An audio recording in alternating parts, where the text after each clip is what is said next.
नमस्कार। आकाशवाणी जयपुर अजमेर से प्रस्तुत हैं प्रादेशिक समाचार।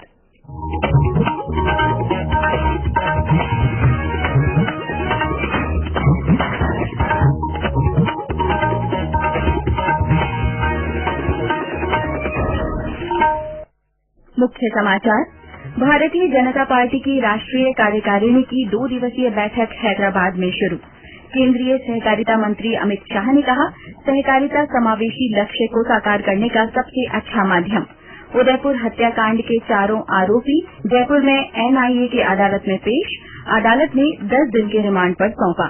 दक्षिण पश्चिम मानसून प्रदेश के सभी हिस्सों में सक्रिय। पाली में बिजली के खंभे में करंट से और बीकानेर जिले में मकान की छत गिरने से 4 बच्चों की मौत। और भारतीय सेना की डेजर्ट कोर ने जोधपुर में सीमा और तटीय सुरक्षा के पहलुओं पर सुरक्षा मंथन का आयोजन किया।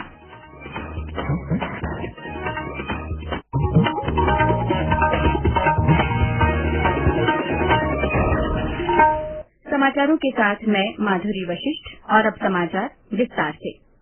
भारतीय जनता पार्टी की राष्ट्रीय कार्यकारिणी की 2 दिवसीय बैठक आज हैदराबाद में शुरू हुई। बैठक में प्रधानमंत्री नरेंद्र मोदी, केंद्रीय मंत्री अमित शाह, राजनाथ सिंह और नितिन गडकरी सहित पार्टी के वरिष्ठ नेता, भाजपा शासित राज्यों के मुख्यमंत्री और 340 प्रतिनिधि भाग ले रहे हैं। प्रधानमंत्री मोदी 2 दिवसीय बैठक के सभी सत्रों में शामिल होंगे। पार्टी अध्यक्ष जगत प्रकाश नड्डा ने आज सवेरे पार्टी पदाधिकारियों की बैठक का उद्घाटन किया। राजस्थान की पूर्व मुख्यमंत्री वसुंधरा राजे ने बताया कि बैठक में प्रधानमंत्री गरीब कल्याण योजना के बारे में चर्चा की जाएगी। उन्होंने कहा कि बैठक में तेलंगाना के बारे में एक वक्तव्य भी दिया जाएगा। भाजपा के राष्ट्रीय महासचिव तरुण चुग ने बताया कि हैदराबाद में 18 वर्ष बाद राष्ट्रीय कार्यकारिणी की बैठक हो रही है। श्री मोदी सिकंदराबाद के परेड ग्राउंड में कल शाम एक जनसभा को भी संबोधित करेंगे। केंद्रीय गृह और सहकारिता मंत्री अमित शाह ने कहा है कि सहकारिता समावेशी विकास के लक्ष्य को साकार करने का सबसे अच्छा माध्यम है। श्री शाह ने आज 100वें अंतर्राष्ट्रीय सहकारिता दिवस पर लोगों को बधाई दी। श्री शाह ने अपने ट्वीट में भारत में सहकारिता के विचार को मजबूत करने वाले सभी महान व्यक्तित्वों को श्रद्धांजलि अर्पित की। श्री शाह ने कहा कि प्रधानमंत्री नरेंद्र मोदी के नेतृत्व में सहकारिता मंत्रालय अनेक महत्वपूर्ण कदम उठाकर इस क्षेत्र को और सशक्त, आधुनिक तथा पारदर्शी बनाने के लिए संकल्पित है। सूचना और प्रसारण मंत्री अनुराग सिंह ठाकुर ने आज हैदराबाद में मीडिया संगठनों के मालिकों और मुख्य संपादकों के साथ बातचीत की। इस दौरान उन्होंने विभिन्न क्षेत्रों में एनडीए सरकार की उपलब्धियों के बारे में उन्हें जानकारी दी। श्री अनुराग ठाकुर ने कहा कि केंद्र सरकार का उद्देश्य सबका साथ, सबका विकास है और इसी उद्देश्य को लेकर सभी कार्यक्रम लागू किए जा रहे हैं। उन्होंने कहा कि किसी भी देश ने इतने व्यापक स्तर पर लोक कल्याण के लिए कदम नहीं उठाया है। देश में 2014 से लेकर 2022 तक 8 वर्षों में एनडीए की सरकार ने मोदी जी के नेतृत्व में सेवा भाव से काम किया, शासन के नए आयाम स्थापित किए और गरीबों के कल्याण में सबसे आगे रहे। देश भर के सभी राज्यों में कुल मिलाकर देखा जाए 30 करोड़ पक्के मकान गरीबों के बना कर दिए, 45 करोड़ बैंक खाते खोले, हर घर को बिजली देने का काम किया है, मुफ्त में वैक्सीन 198 करोड़ लगाने का काम किया, 80 करोड़ गरीबों को मुफ्त में अनाज 28 महीने देने का काम दुनिया में एक देश में भारत में मोदी सरकार ने किया है। यही नहीं, हर घर को नल से जल देने का काम भी हमने शुरू किया और 9 करोड़ लोगों को दिया। विज्ञान और प्रौद्योगिकी मंत्री जितेंद्र सिंह ने वर्ष 2030 तक देश में 500 गीगावाट गैर जीवाश्म ऊर्जा क्षमता हासिल करने के लिए कार्बन मुक्त भवन निर्माण क्षेत्र में स्टार्टअप को बढ़ावा देने का आह्वान किया है। जलवायु परिवर्तन की चुनौतियों से निपटने के लिए भारत अमेरिका की संयुक्त पहल सोलर डिकैथलॉन इंडिया पुरस्कार समारोह के दौरान उन्होंने नई दिल्ली में ये बात कही। श्री सिंह ने रियल एस्टेट डेवलपर्स, उद्योग और शिक्षाविदों से भारत की जलवायु के अनुकूल अभिनव और किफायती समाधान खोजने का आग्रह किया। उदयपुर हत्याकांड के 4 आरोपियों को आज जयपुर में एनआईए की अदालत में पेश किया गया। अदालत में करीब 2 घंटे की सुनवाई के बाद इनको 10 दिन के रिमांड पर सौंप दिया गया। चारों आरोपियों को अजमेर सेंट्रल जेल से कड़ी सुरक्षा व्यवस्था के बीच जयपुर लाया गया। आरोपियों के वापस जाते समय लोगों ने इनसे मारपीट का प्रयास किया। उधर इस घटना के विरोध में आज भी प्रदेश के कई शहर बंद रहे। बीकानेर, बूंदी, बारां, कोटा, करौली, नागौर और अन्य स्थानों पर आज आवश्यक सेवाओं को छोड़कर बंद रहा। उदयपुर घटना के 5वें दिन आज भी राजधानी जयपुर सहित कई जिलों में मोबाइल इंटरनेट सेवाएं बंद रहीं। आज जोधपुर संभाग के जिलों में इंटरनेट सेवाएं शुरू हो गयी। कोटा संभाग में नगर निगम क्षेत्र कोटा, नगर परिषद क्षेत्र बारां और बूंदी तथा अंता नगर पालिका के सीमा क्षेत्र को छोड़कर संभाग के सभी जिलों में इंटरनेट सेवाएं आज से बहाल कर दी गई हैं। जयपुर संभाग के सीकर और झुंझुनू जिलों में इंटरनेट सेवा कल ही बहाल कर दी गई थी। उदयपुर में आज कर्फ्यू में 4 घंटे की ढील दी गई। इस दौरान जिले भर में शांति बनी रही। ये समाचार आकाशवाणी जयपुर अजमेर से प्रसारित किए जा रहे हैं। कॉम्पिटिशन की अगर आप कर रही हैं तैयारी तो उनके लिए ऑल इंडिया रेडियो पर हम लाए हैं अभ्यास, एक ऐसा कार्यक्रम जिसमें आप पूछेंगे सवाल व्हाट्सएप नंबर 9289094044 पर या फिर ईमेल करेंगे abhyas.airnews@gmail.com पर और हमारे विशेषज्ञ देंगे इसका जवाब। आपका अभ्यास हमारा प्रयास। समाचारों में एक बार फिर आपका स्वागत है। दक्षिण पश्चिम मानसून प्रदेश के सभी हिस्सों में सक्रिय हो गया है। आज कोटा और भरतपुर संभाग के कुछ जिलों में बारिश हुई। करौली, बूंदी, पाली, टोंक और अन्य जिलों में आज बरसात हुई। बाड़मेर, श्रीगंगानगर के अनूपगढ़, जैतसर और अन्य इलाकों में लगातार आज दूसरे दिन भी बरसात हुई। पिछले 24 घंटों में अजमेर, उदयपुर, सिरोही, भीलवाड़ा, चित्तौड़गढ़, कोटा, राजसमंद, जयपुर, नागौर, बाड़मेर व पाली जिलों में कहीं कहीं भारी बारिश हुई। अजमेर में सबसे ज्यादा 134 मिलीमीटर बरसात हुई है। पाली के मानपुरा भाखरी क्षेत्र में आज बारिश के दौरान एक मोटरसाइकिल बिजली के खंभे से टकरा गई। खंभे के करंट से 2 बच्चों की मौके पर ही मौत हो गई। स्थानीय लोगों ने डिस्कॉम पर लापरवाही का आरोप लगाया है। बीकानेर जिले के छतरगढ़ में बारिश से एक कच्चे मकान की छत गिरने से 2 बच्चों की मौत हो गई। अजमेर के तीर्थराज पुष्कर सरोवर में 3 फुट पानी की आवक हुई है। मौसम विभाग के अनुसार अगले 24 से 48 घंटों तक राज्य के अधिकतर स्थानों पर बारिश का दौर जारी रहेगा। विभाग ने आज राजसमंद, सिरोही, उदयपुर जिलों में कहीं कहीं बारिश का ऑरेंज अलर्ट तथा बीकानेर, चूरू, नागौर, जोधपुर, पाली, श्रीगंगानगर, हनुमानगढ़ और जालौर जिलों के लिए तेज बारिश का येलो अलर्ट जारी किया है।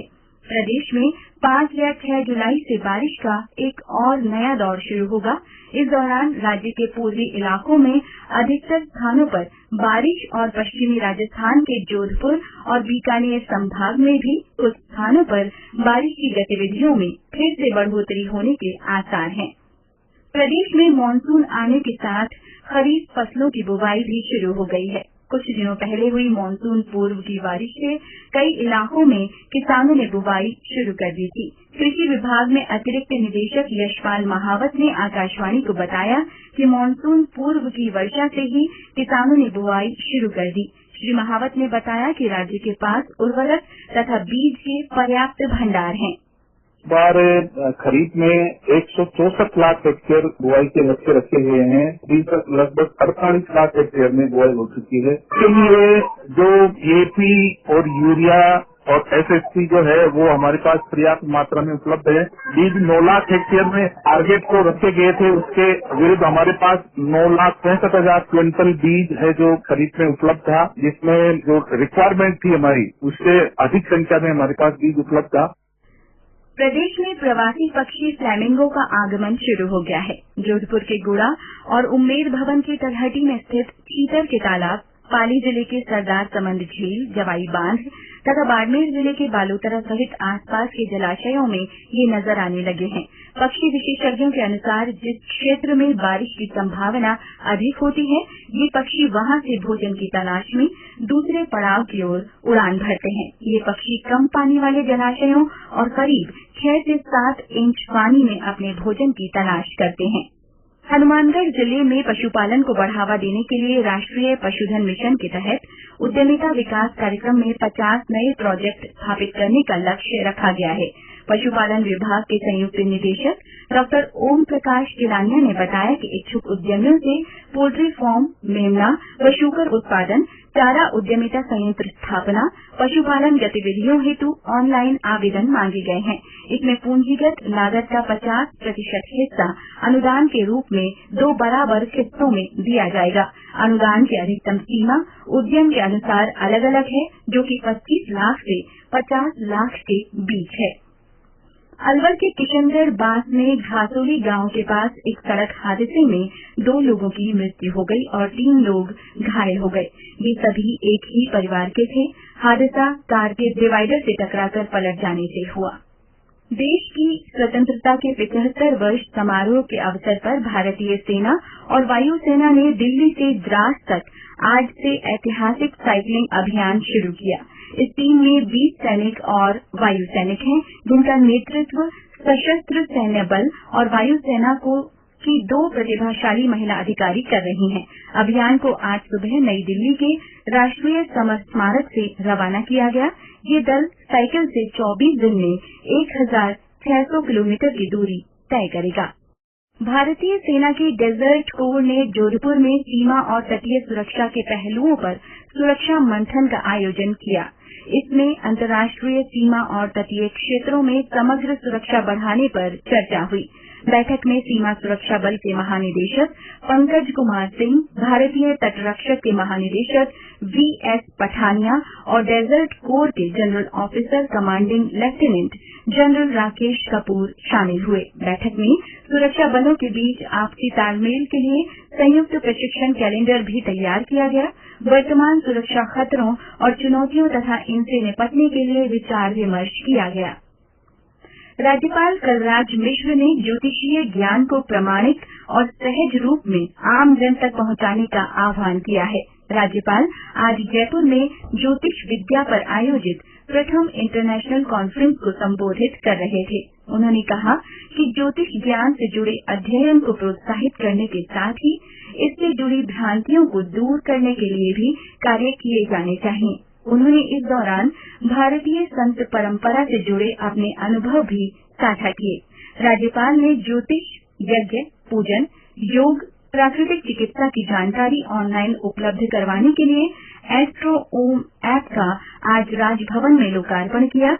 इस दौरान संस्कृति युवा संस्था के अध्यक्ष सुरेश मिश्रा, सूचना और जनसंपर्क विभाग के अतिरिक्त निदेशक गोविंद पारीक उपस्थित रहे। कॉम्पिटिशन की अगर आप कर रही है तैयारी, तो उनके लिए ऑल इंडिया रेडियो पर हम लाए हैं अभ्यास, एक ऐसा कार्यक्रम जिसमें आप पूछेंगे सवाल व्हाट्सएप नंबर 9289094044 पर या फिर ईमेल करेंगे abhyas.airnews@gmail.com पर और हमारे विशेषज्ञ देंगे इसका जवाब।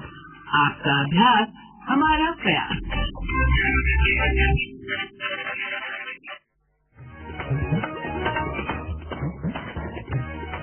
और अंत में मुख्य समाचार एक बार फिर। भारतीय जनता पार्टी की राष्ट्रीय कार्यकारिणी की 2 दिवसीय बैठक हैदराबाद में शुरू हुई। केंद्रीय सहकारिता मंत्री अमित शाह ने कहा है कि सहकारिता समावेशी विकास के लक्ष्य को साकार करने का सबसे अच्छा माध्यम है। उदयपुर हत्याकांड के 4 आरोपी जयपुर में एनआईए की अदालत में पेश किए गए। अदालत ने 10 दिन के रिमांड पर सौंपा। दक्षिण पश्चिम मानसून प्रदेश के सभी हिस्सों में सक्रिय हो गया है। पाली में बिजली के खंभे में करंट से और बीकानेर जिले में मकान की छत गिरने से 4 बच्चों की मौत हुई। और भारतीय सेना की डेजर्ट कोर ने जोधपुर में सीमा और तटीय सुरक्षा के पहलुओं पर सुरक्षा मंथन का आयोजन किया। इसी के साथ प्रादेशिक समाचार बुलेटिन समाप्त हुआ। नमस्कार।